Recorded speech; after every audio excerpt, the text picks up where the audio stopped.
এইভাবে কিভাবে কিভাবে একাধিক রো এবং কলাম তৈরি করবেন, আজকে আমি আপনাদেরকে এই পদ্ধতিটি দেখাবো।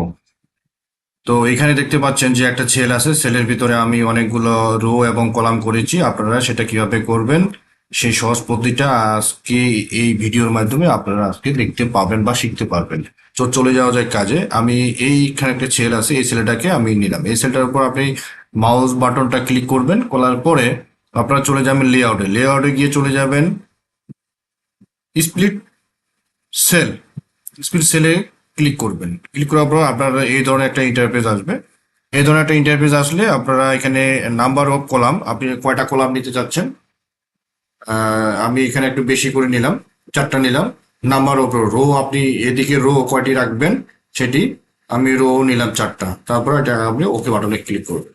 দেখেন আপনারা এই সেলের ভিতরে অনেকগুলা রো এবং কলাম তৈরি হয়েছে।